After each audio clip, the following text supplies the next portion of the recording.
భారత రాజ్యాంగంలో ఆదివాసీ ప్రాంతాన్ని ప్రత్యేకంగా 244 ఆర్టికల్ ప్రకారం 5th షెడ్యూల్ ప్రత్యేకంగా ఏం చెప్తుందంటే, ఈ 5th షెడ్యూల్ ప్రాంతంలో ఆర్టికల్ 16, ఆర్టికల్ 19 ఏవైతే ఫండమెంటల్ రైట్స్ ఉన్నాయో, ఈ రైట్స్ కూడా ఇతర ప్రాంతాల నుంచి వలస వచ్చే గిరిజనేతర సమాజానికి ఇక్కడ వర్తించవు. కాబట్టే 1952లో రాజ్యాంగం ఆమోదించిన తర్వాత నాటి ప్రభుత్వం ఇక్కడ ప్రత్యేకంగా ట్రైబల్ విధానాన్ని, ట్రైబల్ పాలసీని రూపొందించి ఇక్కడ పరిపాలన ఎలా జరగాలనేది ఆ రోజు నెహ్రూ ప్రభుత్వమే పార్లమెంట్లో ఒక విధానాన్ని తీసుకోవడం జరిగింది. దాన్ని అనుసరించి 1986 వరకు ఏ రాష్ట్రంలో కూడా ప్రత్యేకంగా ఏజెన్సీ ప్రాంతంలో ఉద్యోగ నియామకాలు స్థానిక ఆదివాసీలకి ఇచ్చి స్వయం పాలన జరిగేటట్టు ఎక్కడా జరగలేదు. కానీ నాటి ముఖ్యమంత్రి గౌరవనీయులు ఎన్టీ రామారావు గారు మాత్రం ప్రత్యేకంగా ఏజెన్సీ ప్రాంతం అంతా కూడా పర్యటించి ఆదివాసీ ప్రాంతంలో స్వయం పాలన కోసం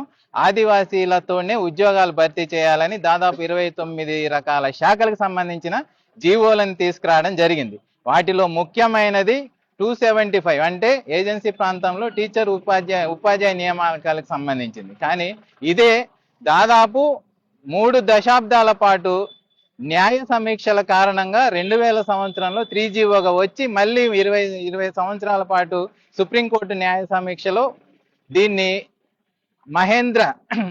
ఇంద్ర సహాని కేసు ఏదైతే సుప్రీంకోర్టు కేసు జడ్జిమెంట్ ఉందో మైదాన ప్రాంత రిజర్వేషన్ విధానాన్ని దాన్ని సాకుగా చూపించి సుప్రీంకోర్టు 2000 సంవత్సరంలో రద్దు చేయడం జరిగింది.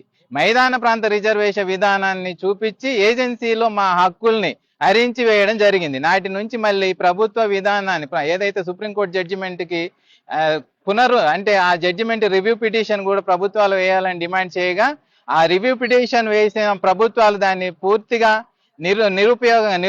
నిరుపయోగంగా చేయడం జరిగింది. అయితే ఈ కాలక్రమంలో అనేక రకాల ఆంధ్ర తెలంగాణలో కూడా ఇక్కడ ఆంధ్రప్రదేశ్లో జేఏసీ అనేక రకాల ఆందోళన ఉద్యమాల ప్రభావంతో పోయిన ఎలక్షన్లలో నారా చంద్రబాబు నాయుడు గారు ప్రత్యేకంగా ఈ ఎలక్షన్ జీవో నెంబర్ 3ని మళ్ళీ పునరుద్ధరిస్తారని చెప్పడం జరిగింది. కానీ ఈ జీవో నెంబర్ 3 పునరుద్ధరణ అంటే కేవలం 3GO టీచర్ ఉద్యోగాల కోసం మాత్రమే కాదు, మిగతా రాష్ట్రాల్లో ఎక్కడ లేని విధంగా మన ఆంధ్ర తెలంగాణలో అత్యధిక శాతం ఆదివాసీల విద్యా ప్రమాణాలు పెరిగాయంటే, ఉద్యోగ ప్రమాణాలు పెరిగాయంటే, మా జీవన ప్రమాణాలు ఆర్థిక స్థితిగతులు పెరిగాయంటే కారణం 3GO.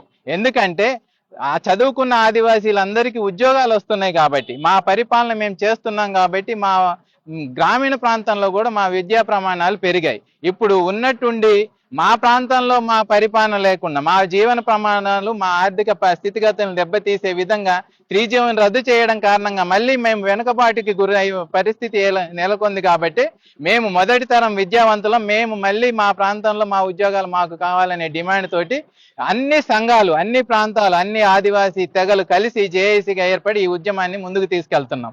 ఏదైతే ఎలక్షన్లో ఇచ్చిన ప్రకటన ఏదైతే ఉందో దానికి అనుగుణంగానే 3GO పునరుద్ధరణ జరగాలి. కానీ కేవలం టీచర్ పోస్టులు కాదు, ఏజెన్సీలో ఉన్న 29 శాఖలకు సంబంధించిన అన్ని జీవోలు కూడా చట్టబద్ధం కావాలి. మళ్ళీ ఎటువంటి న్యాయ సమీక్షలు జరిగినా కూడా మా ఈ హక్కును కోల్పోని విధంగా చట్టం కావాలని మేము డిమాండ్ చేస్తూ ఏజెన్సీ ఉద్యోగ నియామకాల చట్టం కావాలని డిమాండ్ చేస్తూ ఈ ఉద్యమాన్ని కొనసాగించడం జరుగుతుంది. ఈ క్రమంలో ఇప్పుడు ప్రత్యేక డిఎస్సి ఏదైతే మెగా డిఎస్సి వచ్చిందో ఇందులో ఏజెన్సీ పోస్టులను కూడా ఇన్క్లూడ్ చేయడం జరిగింది. ఎలాగో మాకు హామీ ఇచ్చారు, మళ్ళీ ఈ పోస్టులను ఎందుకు గిరిజనేతరులకు మీరు ఇస్తున్నారు అంటే గిరిజనేతరుల వలసలు ఎందుకు ప్రోత్సహిస్తున్నారని ప్రభుత్వాన్ని మేము నిలదీస్తూ ఈ ఉద్యమాన్ని కొనసాగిస్తాం. కాబట్టి ఈ ఏజెన్సీ పోస్టులను ఈ మెగా డిఎస్సిలో మినహాయించాల్సిందే, ఏజెన్సీ ఉద్యోగ నియామకాల చట్టాన్ని చేయాల్సిందే, మా ఉద్యోగాలు మాకిస్తూ ప్రత్యేక డిఎస్సిని ప్రకటించాల్సిందే.